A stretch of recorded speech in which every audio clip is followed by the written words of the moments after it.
આ બધી વસ્તુઓને અને કાલે તો એટલા માટે મેં કહેલું કે અમે આવીએ તો કોઈ ઊભા પણ થવાની જરૂર નથી. હું કામ? કારણ કે આ કંઈ બહુ મોટા મહાત્મા નથી, પણ આ કથા પરમ તત્વની કથા છે, સદગુરુની. એમાં બહુ સંયમ રાખવો પડે. એટલા માટે આ બધી માયાઓથી દૂર રહેવું પડે. તો એવા ઈશ્વરના પ્રત્યક્ષમાં અવતાર આ સંતો જાતે જ નિર્વિકારી અને વાસના રહિત કંઈક ને કંઈક જન્મ લઈને એ પ્રગટ થઈને કોઈક ને કોઈક જગ્યાએ આવતા હોય. પણ શિરડીમાંથી જ્યારે એ ગે લાગ્યો ત્યારે બધા દુઃખી થઈ ગયા કે એ કાં ગયો હશે. એક તો મા બાપ વગરનો બાળક એમ જ પ્રગટ થયેલો, અને ત્યારે તો બધા જંગલો હતા, એટલે બીજા તો કોઈ ચિંતા નહીં કરે, પણ જેની અંદર માયના જેવું તત્વ હોય તો એ બહુ ચિંતા કરે. તો એ વાયજામાં એના વગર અધીરી બની ગઈ.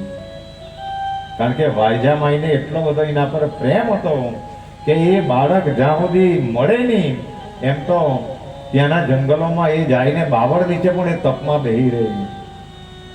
એટલે એ વન વગડામાં હોદતી હોદતી જઈને પણ એ બાબાને ખવડાવી આપતી, અને એ ખાઈ પછી જે બાઈ ખાતી. એટલે બાબા પર એમનો એ બાયજામાઈનું ઋણ હતું, એમના પર આટલો અતિ સ્નેહ હતો. એટલે એ બાળક જ્યારે જાય લાગ્યો એટલી બધી રોજ એ રોટલા બનાવીને રાહ જોઈ કે કાં ગયો હશે, શું કરતો હશે, કાં ધ્યાનમાં બેસેલો હશે, ખાધું હશે કે નહીં ખાધું હશે. આવી બધી ચિંતાઓ કરતી વાયજામાઈ. અને એ શિરડીના ઉપર એક વડીલે એમ કહેલું કે જેટલા વર્ષ બાબા પાછો નહીં આવ્યો એટલા વર્ષ એ વાયજામાએ રોજ ને રોજ રોટલા બનાવીને રાહ જોતી. કે કારણ કે પ્રેમની પરિભાષા આવી છે. એ રોજ રાહ જોઈ કે આવી રહે આવી રહે. એ તો જેની સાથે પ્રેમ થઈ જાય તેને ખબર પડે કે જ્યાં સુધી એકવાર એને જોવામાં નહીં આવે ત્યાં સુધી માણસોનું આંતરિક મન શાંત નહીં રહે. અને આ પ્રેમની પરિભાષાની જ્યાં વારંવાર વાત કરવામાં આવે તો પ્રેમ એ નિર્વ્યાજ પ્રેમ છે. એ માઈ સાથે પણ થઈ જાય માણસ પ્રેમ રહે. કોઈનો બેન બધા સાથે બધા જીવો સાથે માણસ પ્રેમ કરી શકે, પણ જીને સાથે લાગણીથી બંધાઈ જાય તો એ એકવાર જ્યાં સુધી નહીં દેખાય ત્યાં સુધી માણસો ચેનથી બેસી શકતા નથી. એટલે એ વાયદામાં રોજ ને રોજ રોટલા લઈને રાહ જોઈ અને રોજ આશા પર પાણી ભરી હોય. જેમ આપણો સ્વજન આપણી સાથે કાયમ રહેતો હોય અને મૃત્યુ પામે તો કેટલાઓ વર્ષો સુધી યાદ આવ્યા કરે કે આ બાજુથી આવી રહે તે બાજુથી આવી રહે એવી મનની સ્થિતિઓ થાય. એવી આ વાયજામાઈની મારસાપતિની આવી બધી સ્થિતિઓ થઈ. અને એ બાબા એના સમયે એ સહેલુમાં એમના સદગુરુ પાસે એ પાછા કંઈક ને કંઈક આશિત એવો આની અંદર ઉલ્લેખ આપેલો કે ત્યાં કંઈક ને કંઈક પરિપક્વતા માટે કે ત્યાં કંઈક ગયેલા હશે. અને જ્યારે પરિપક્વ થયા ત્યારે પછી એમના ગુરુ ગોપાલરાવ દેશમુખે એમ કહ્યું કે હવે તું શિરડીની વાટ પકડ. એટલે સહેલુથી બાબા શિરડી આવવા માટે નીકળેલા, પણ હવે એ શિરડી સુધી જવાનું વાટ લાંબી, પણ સંતો મહંતો એ કંઈક ને કંઈક લીલા કરીને આવતા હોય, એમ જ ડાયરેક્ટ આવી રહેતા નથી. અને એ જ્યારે શિરડી આવવા નીકળેલા તો એ ધૂપખેડા ગામમાં એ મુસ્લિમ ચાંદ પાટીલ એ ઔરંગાબાદ જતા જતા એમની ઘોડી ખોવાઈ ગયેલી. એ એમની ઘોડી ખોવાઈ ગયેલી એ ઘોડી એમણે બહુ શોધી, અને એ ઘોડી શોધતા શોધતા જ્યારે પાગલ જેવો થઈ ગયો તો એક દિવસે ઔરંગાબાદ જતા જતા જતા એ આંબાવાડીમાંથી પાસ થતો હતો. અને ખરેખર આ બપોરનો સમય હતો, અને એ બપોરના સમયે જ્યારે પાસ થતો હતો ત્યારે એક બૂમ પડી કે હે ચાંદ ઉભી જા, આવ બેસ, બે ચલમના દમ માર અને પછી જા. એટલે ચાંદ પાટીલે આમ તેમ જોયું કે કોણે મને બૂમ મારી, અને જોયું તો એક આંબા નીચે એક સરસ ફકીર બેઠેલો અને નિશ્ચિંત થઈને બેસેલા, અને એમને પાસે બોલાવ્યા અને ચાંદ પાટીલને કહ્યું કે આવ બેસ, બે ઘડી ચલમના દમ માર. પણ જ્યારે નામ બોલવા એ ફકીર નામ બોલ્યો એટલે ચાંદ પાટીલને એમ કહ્યું કે અજાણો છે, પણ મારું નામ કેવી રીતે આને ખબર? એટલે ચોક્કસ કાંઈ આ ઓલિયો કે ફકીર હોવો જોઈએ. એટલે એમણે બાબાને એમ કહ્યું કે મારી ઘોડી ખોવાયેલી છે, તેની મેં શોધમાં છું. પણ એ ફકીર એમ કહ્યું કે બેસતો ખરો, એ તો ખરેખરો બપોરનો સમય છે, ઘોડી તો મળી જશે. અને એમણે એ ચાંદ પાટીલે એમ કહ્યું કે એ ઘોડી એટલી બધી મારે માટે સુકન આપનારી છે કે એ જ્યાં સુધી મારી પર હતી ત્યાં સુધી મારી બધી જ પ્રગતિ થતી હતી, પણ એ જ્યારથી ખોવાઈ ગઈ ત્યારથી મારી દુર્ગતિ ચાલુ થઈ ગઈ. એટલે એનો અર્થ એ કથાકારોએ અને સંતોએ એક અર્થ એ કાઢ્યો કે આપણી યાત્રામાં પણ એક ભક્તિ રૂપી ઘોડી છે. ભક્તિ રૂપી ઘોડી આપણા પર છે એટલે આપણું બધું સલામત છે. પણ કંઈક ને કંઈક અણબાનાઓને લીધે આ ભક્તિ છૂટી જાય, એ ઘોડી ખોવાઈ જાય તો પછી આપણું પણ પતન થાય. તો તેમ ચાંદ પાટીલે જ્યારે એ ફકીરને પ્રશ્ન કર્યો કે મારી ઘોડી કાં હશે, તો એમણે એમ કહ્યું કે બાજુના નાળામાં તપાસ કર. પણ એમને તપાસ પણ નહીં કરવા દીધી અને બૂમ મારી કે એ બીજલી, કારણ કે આ તો અંતર્યામી હતા, એમને ખબર હતી. અને એ ઘોડી દોડતી દોડતી એ ચાંદ પાટીલ પાસે આવી ગઈ.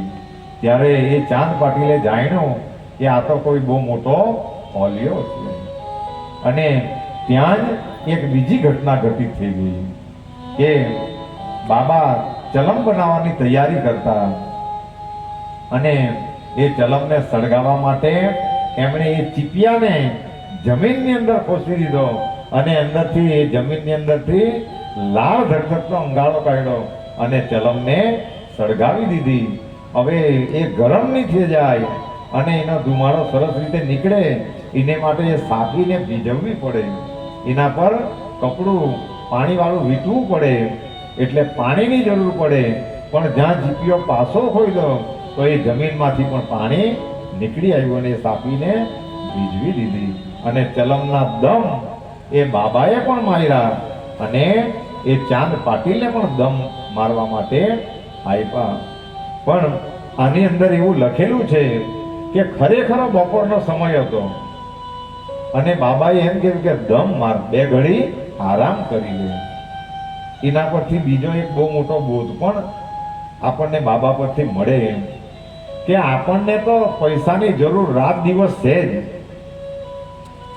પૈસા આજે કરોડ રૂપિયા કમાય તો કાલે વધારે કમાવાનું મન થાય, પણ બે ઘડી દમ એટલે કે શરીરને આરામ પણ આપવો જોઈએ.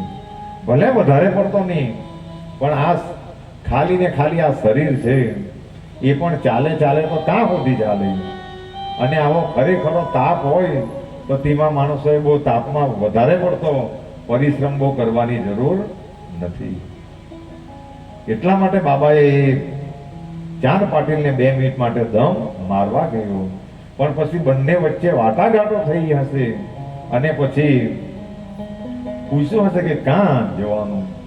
તો એ બાબાએ, ત્યારે તો એનું નામ સાંઈ બાબા પણ નહીં હતું, પણ એમણે એમ કહ્યું કે મારે તો શિરડી જવાનું છે. તો ત્યારે ચાંદ પાટીલ ખુશ થયો કે ચાલો મારા ભત્રીજાના લગ્ન શિરડીમાં જ નક્કી થયેલા છે, એટલે ભત્રીજાની જાન શિરડીમાં જવાની છે, એટલે તમે પણ ચાલો અમારી સાથે. 2 દિવસ ઘેરે સુખેથી રહેવો, મહેમાન ગતિ માણો અને પછીથી આપણે શિરડી જાનમાં જઈએ. અને એમ કહેવાય કે બાબા શિરડીમાં એ જાનમાં, ચાંદ પાટીલના ભત્રીજાની જાનમાં એ શિરડી આવેલા. અને શિરડી એ ખંડોબાના ખંડોબાના દેવળ નજીક મોટો વડલો હતો અને ત્યાં જ્યાં ઉતારો આપવામાં આવેલો તેમાંથી એક ફકીર ઉતરેલો. કોઈને કલ્પના પણ નહીં હતી, પણ જાણકારો એમ કહે, વયોવૃદ્ધો એમ કહે કે જે અરસામાં બાબા શિરડીની અંદર આવેલા ત્યારે ઝાડ અને પાન પણ એ આહલાદકથી તાજા થઈ ગયેલા. હવે એ લગ્નને લીધે પણ હોઈ શકે અને આવો સમત શિરડીમાં આવેલો એના માટે પણ હોઈ શકે. અને લગ્નો માટે પણ એમ કહેવાય કે જે ઘેરે દીકરીને જે ઘેરે લગ્ન થવાના હોય ત્યાંના વેલા, પાંદડા, વનસ્પતિઓ પણ તાજી થઈ જાય. કારણ કે એ લોકોની અંદર પણ આત્મા છે. એ ભલે જળ આત્મા છે, પણ જે ઘરે લગ્ન થવાના હોય ત્યારે એ પણ તાજા થઈ જતા હોય. તો એ શિરડીનો ફકીર, ત્યારે શિરડીવાસીઓને કોઈને ખબર નહીં હશે કે આ શિરડી એક નાનું ગામડું એના સમયાંતરે આખા વિશ્વમાં પ્રસિદ્ધ થઈ જશે. પણ જેવા બાબા એ જાનમાં ગાળામાંથી ઉતર્યા અને એમને માલસાપતિએ જોયા કે આ તો જે બાળપણમાં જે યોગી હતો એ જ ફકીર થઈને આવ્યો, એટલે એમના મોઢામાંથી એ શબ્દો સરી પડ્યા કે યા સાંઈ, આવો સાંઈ. જોઈને સ્વતઃ નીકળી ગયું. અને એમ કહેવાય કે જે અંદરથી અવાજ નીકળી જાય એ આત્માનો અવાજ રહે. એટલે સાંઈ બાબાએ એમ કહ્યું કે આ કયા નવા નામથી પુકારવા લાગ્યા? તો ત્યારે માલસાપતિ એમ કહ્યું કે સૂર્ય સાક્ષી છે, મારો ખંડોબા સાક્ષી છે, અંદરથી એમ જ સાંઈ નામ નીકળી ગયું. અને આજે એનો ઇતિહાસ ગવાશે કે તે દિવસથી સાંઈ બાબાનું નામ સાંઈ બાબા પડી ગયું. બોલો શ્રી સચ્ચિદાનંદ સદગુરુ સાંઈનાથ મહારાજ કી જય. અને આજે પણ બાબાનું વચન છે કે એ તમે સાંઈ સાંઈ નામ ખાલી જપ્યા કરે તો પણ તમારા કર્મોના બંધન તૂટી જાય, પાપોનો ક્ષય થઈ જાય અને બધી જ મનોકામનાઓ પૂર્ણ થઈ જાય. પણ સાંઈ બાબા પાછા આવ્યા અને પછી ધીમે ધીમે કથાને આપણે વેગ એટલા માટે આપવો પડે કારણ કે હજુ પાછળની બધી બહુ કથાઓ લાંબી છે. આ કથા સાંભળવા માત્રથી પણ માણસોના રોગ, રાય, આધિ, વ્યાધિ અને ઉપાધિઓ ખાલી સાંભળવા માત્રથી થઈ જતી હોય.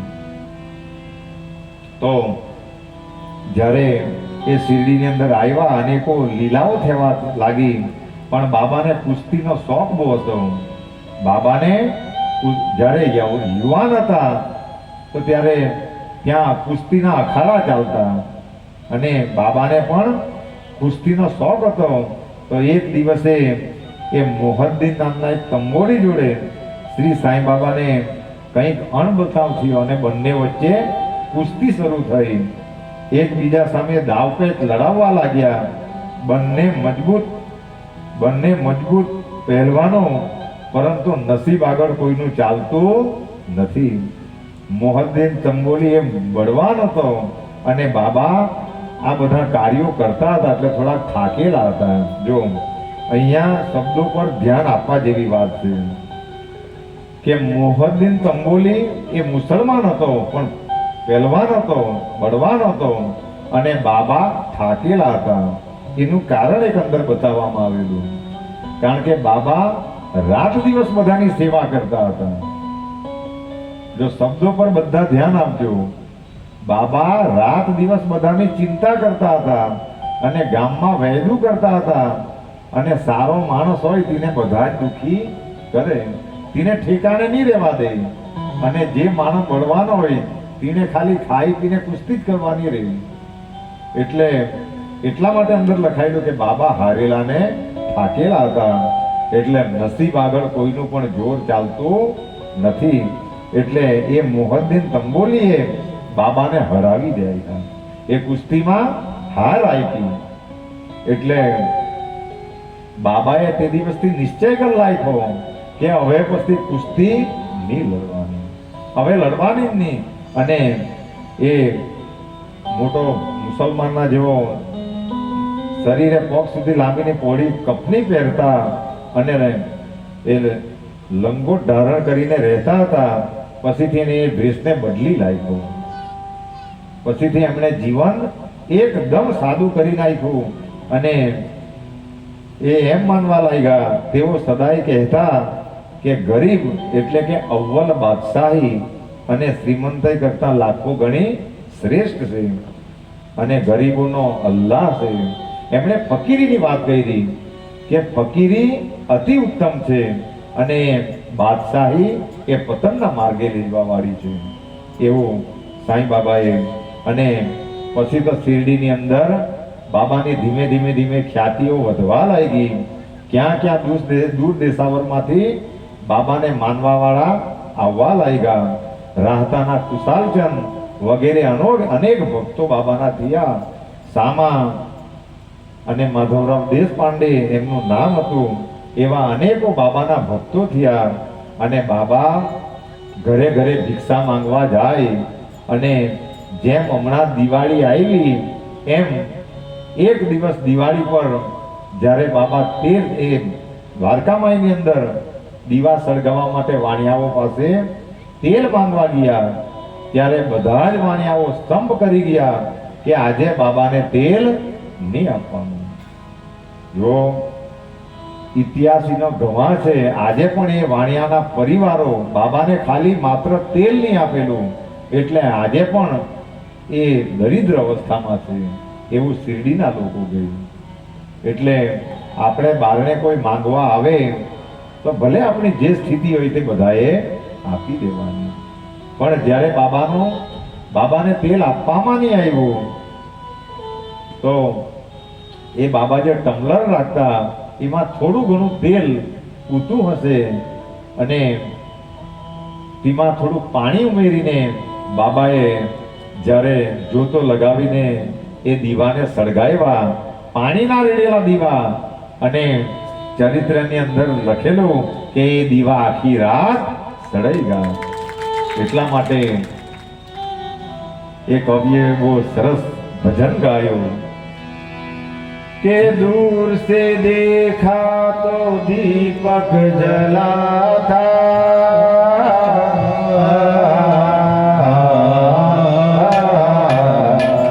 दूर से देखा तो दीपक जला था, वो तो अपना साईं बाबा था, शिरडी के बाबा साईं रे, मुझे अपना रूप दिखला रे साईं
બાબા આવ્યા, જેમ જેમ બાબાની ખ્યાતિ વધતી ગઈ તેમ તેમ તેના દુશ્મનો પણ વધતા ગયા.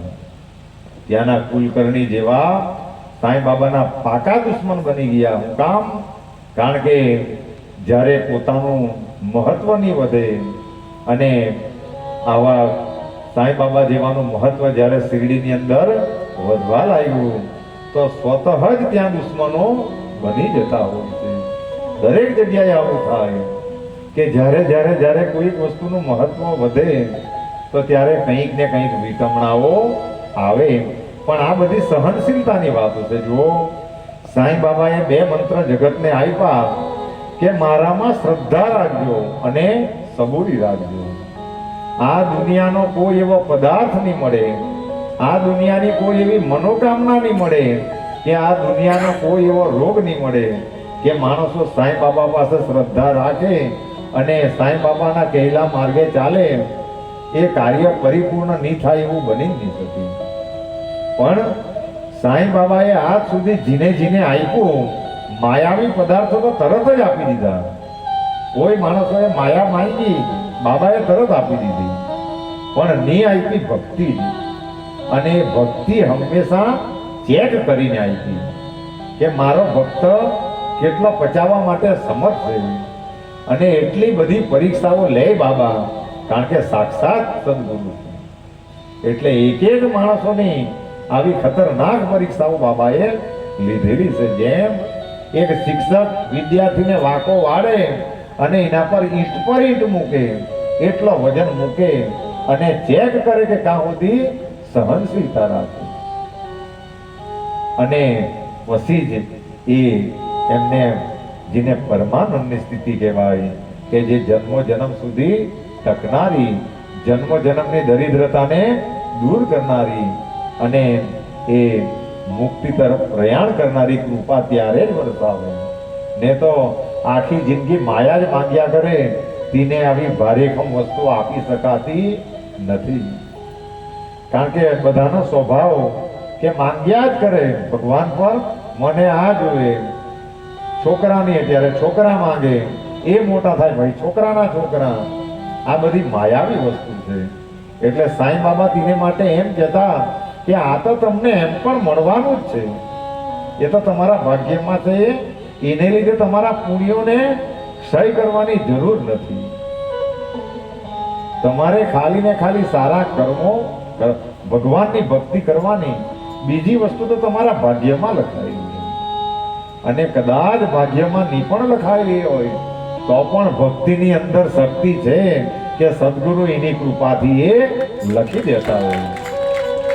એટલે એ જેમ આપણા ઘરે કોઈ નોકરને રાખીએ, સામાન્ય કે ડ્રાઈવરને રાખ્યો અને એ ટેમ્પાનો ડ્રાઈવર રોજને રોજ પૈસા માંગ્યા કરે. રાકેશભાઈ અમને ખબર કે ડ્રાઈવરો રાખે શું સ્થિતિ થાય. રોજ પૈસા માંગે તો 2 હાથ વાળાને બી નહીં ગમે, કારણ કે રોજ પૈસા માંગ્યા કરે.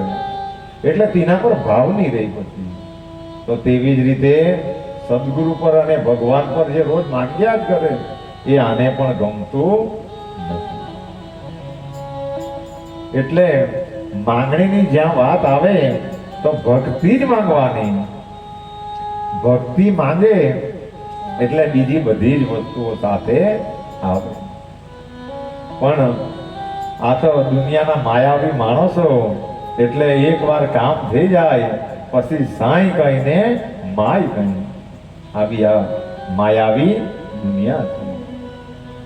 અને જ્યાં એક માંગે ત્યાં બધી વસ્તુ આવે. તો એક 3 સાધુની બધા ધ્યાનથી વાત સાંભળજો. જો આ સાદી કથા વાર્તાઓ જીવનની અંદર બોધ આપનારી છે. એક ગામની અંદર એક દંપતી ઘરે રહી અને ત્યાં 3 સાધુઓ આવ્યા. એ 3 સાધુઓ આવ્યા અને બાયનું ખખડાવ્યું કે ભિક્ષામ દેહી, અમે ભૂખાયેલા છે. અને ખરેખરા સમયે આવ્યા અને અંદર ખાલી એક બાઈ હતી. એમણે એમ કહ્યું કે અમે ભૂખાયેલા છે, અમને કંઈ ખવડાવો. એટલે એ બાઈએ એમ કહ્યું કે જરાક વાર બેહો, અંદર આવો અને જરાક વાર બેસો એટલે મેં હમણાં ફટ દેહ બનાવી કાઢો. એટલે એ બાએ રસોઈ બનાવી, પણ એમણે એમ પૂછ્યું કે ઘરમાં ભાઈ છે કે? તો એમણે કીધું ભાઈ તો બજારમાં ગયેલા છે, એ તો અમે અંદર નહીં આવવાના, અમે બહાર જ બેસીએ.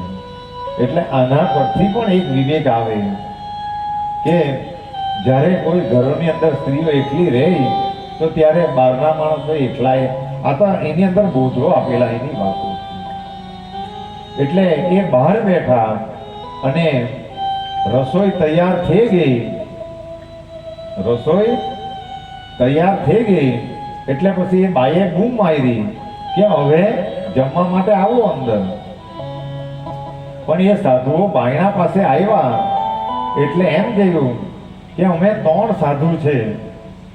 એટલે એકનું નામ ધન છે, એકનું નામ ધન છે, એકનું નામ સફળતા છે અને એકનું નામ પ્રેમ છે.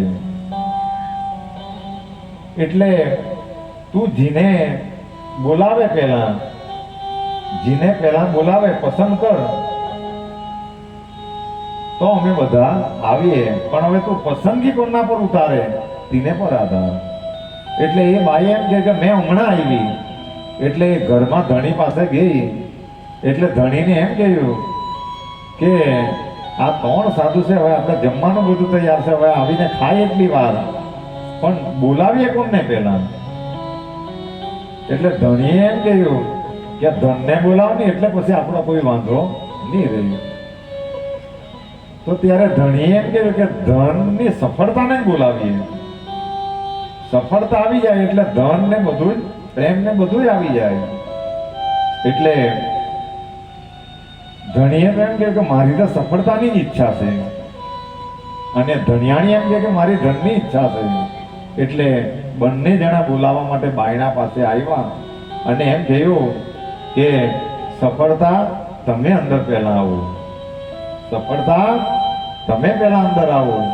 એટલે 3 સાધુઓ મોઢું ફેરવી ગયા. 3 સાધુઓ મોઢું ફેરવી ગયા કે અમે દરેક જગ્યાએ જઈએ પણ ત્યાં બધા ધનને પહેલા આવકારે અને સફળતાને પહેલા આવકારે, પ્રેમને કોઈ પણ આવકારતા એટલે અમે ત્યાં રોકાતા નથી. એટલે સાધુઓ ચાલવા લાગ્યા અને ત્યારે એક એ દંપતી એમ કહ્યું કે કેમ ચાલવા લાગ્યા તે અમને કહેવું તો ખરા, અમને જાણ તો કરો કે હું કામ ચાલવા લાગ્યા. તો ત્યારે એ પ્રેમ નામના સાધુએ બહુ સરસ વાત કહી કે આ જગતની અંદર અમે જ્યાં પણ જઈએ તો બધા સફળતા માંગે, ધન માંગે, પણ એ કેવી રીતે અંદર આવે એની કોઈને પણ જાણ નથી.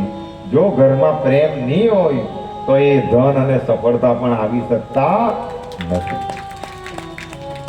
એટલે એમણે પહેલા પ્રેમને આવકાર્યો અને પ્રેમના વશ થઈને એ ધન પણ આવ્યું અને ધન આવ્યું એનાથી એ લોકોએ ધંધો કર્યો, પછીથી એમને સફળતા પણ મળી અને પછીથી એમણે સરસ રીતે જીવનને વ્યતીત કર્યું. એટલે આપણે પણ સંસારની અંદર પરિવારોમાં પ્રેમ રાખવાની જરૂર છે. પ્રેમ હશે તો બીજી બધી જ વસ્તુઓ હાથે આવશે. તેવી જ રીતે જીવનની અંદર પણ ભક્તિ જો આપણે ભગવાન પર માંગવું તો બધી જ વસ્તુઓ એની રીતે આવે. ને તો આ દુનિયાને જીતનારો સિકંદર આખી દુનિયાને એને એ તાનાશાહીથી જીતી, પણ જે દાડે ભારતની અંદર આવ્યો ત્યારે એક સંત બેસેલા અને એમને સંતની એને કોઈ સલામી નહીં મારી, એને માન નહીં આપ્યું. એટલે સિકંદરને એમ થયું કે આ સંત મહાત્માને એ ખબર નહીં હોય કે મેં સિકંદર છું. ત્યારે સિકંદરે એમને પાસે આવીને એમ કહ્યું કે હે મહાત્મા, તારી સામે સિકંદર ઉભેલો છે. એ સંતે એમ કહ્યું કે અરે જા સિકંદર, તારા કરતા પણ એક મોટો સિકંદર છે અને તારા પર કેટલી પ્રોપર્ટી છે, તારા પર પ્રોપર્ટી કેટલી છે અને એ કેટલામાં ખરીદાઈ જાય તે મને કહે. તો ત્યારે એ સિકંદરે એમ કહ્યું કે મેં તને મારું